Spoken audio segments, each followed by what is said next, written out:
Good afternoon, everybody, and happy St. Patty's Day. So, after yesterday posting that video in regards to Riley Strain and the Smiley Face Killers, I got quite a few DMs on if I would unpack this for you. So, I will do the best I can with some sensitivity in less than 10 minutes. So, here we go. It starts with two New York City police detectives, a Kevin Gannon and an Anthony Duarte, along with the cooperation of Dr. Lee Gilbertson. They believe these cases started as far back as 1992, fast forward to 2018. The similarities are that these young men were 18 to 26 years old. They were also intelligent, educated, athletic, and attractive. Also, the fact is, they mostly happen in the Midwest and New York. Now, mind you, these happen in 11 different states and 25 different cities, so it wasn't just limited to. Also, they were all either near or in a body of water. Now, this is where it does have some substance to Mr. Gannon's conclusions, which is one of them, which was interesting, was the young man had a clump of hair in his clenched hand, which they never tested. I thought that was interesting. Some of them, they would have had to come off of a bridge, and if you know anything about being a body in water, you're going to get broken bones, scratches, abrasions, hair pulled out, things of that nature. Quite a few of these bodies didn't have a scratch on them, and they were supposed to be out there for weeks or months. Also, there was no slippage. It looked like they were placed there that same day. And also, mind you, these bodies would reappear after they had already been searched a multitude of times, so they just don't add up. Now, the clincher to it was obviously the smiley faces that were near where these bodies were at. Now, I guess a few of them had horns on top of the smiley faces. Now, the only problem with this, though, is we know that the smiley face really became a national icon back in the 60s. And if you go to most national parks, caves, waterways, so on and so forth, you're usually going to find one or two smiley faces. So, now, if you also look at the fact that these people were gone for months at a time and looked like they were still in perfect health at that point, the theory or the conclusion for quite a few people is that unfortunately these young men were tortured over a long set of time, and they believe due to waterboarding. Now, also the fact is, a few of them also had ligature marks around their neck and around their wrists, so they were bound at some point. Now, the problem is that some of the earlier cases couldn't be retested because of them being buried or being cremated. But once again, they believe that these groups work on the dark web. They believe that they are very sophisticated. They believe that they have surveillance and counter surveillance.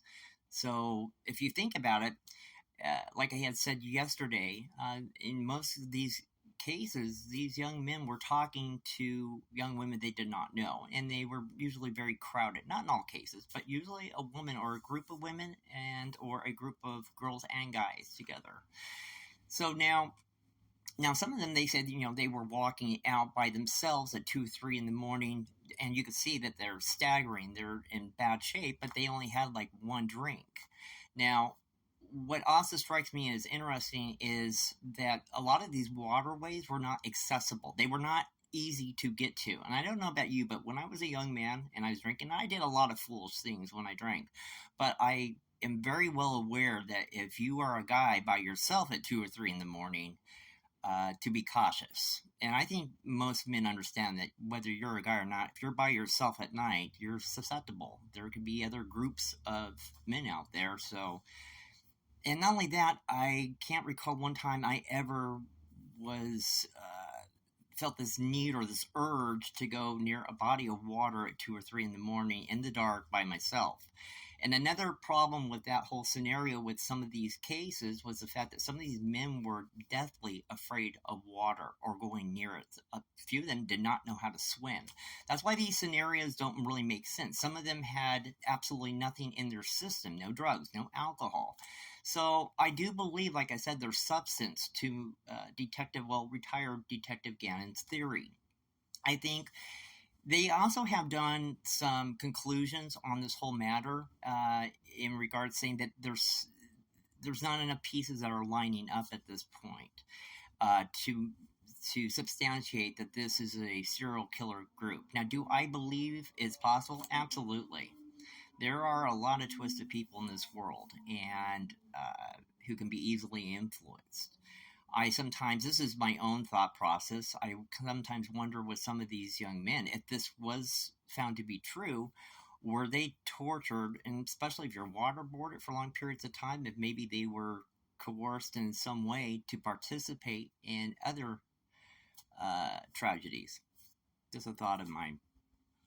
But, anyways, now back to retired Detective Gannon. Mind you, this is a very well decorated officer of the New York City Police Department. He has many, many letters and medals of accommodation for his stellar work.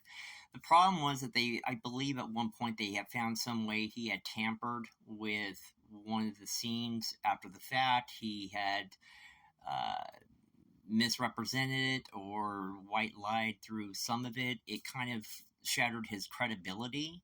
But I don't think it should shatter his ideology, because the fact is some of these really do seem very, very similar. And to come to a full conclusion here, it reminds me of this young man right now in Nashville, Tennessee, near a body of water and walking out staggering. And mind you, he only had one drink when he was in there. So it makes me think that he got into a conversation with a girl or a guy, I don't know. Someone could have drugged him, and they wait, like they said, if the detective was correct, surveillance, counter surveillance. So stay off the camera, stay off the mark, have people in multiple places, and wait until they come to you, basically. That would be the only logical conclusion that I really could come from on that.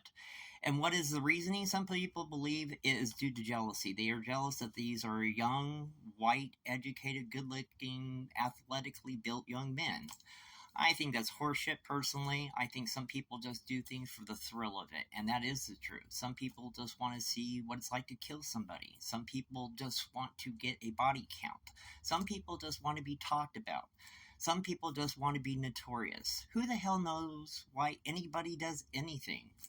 Do you know why you do half the things that you do? I know I don't. But anyways, it is St. Patrick's Day, and people are going to be getting messed up. I just say, please do not drink and drive. Be good to yourself. Be good to others. Be safe. And I will talk to you soon. And hey, thank you for listening. Have a good night. Bye.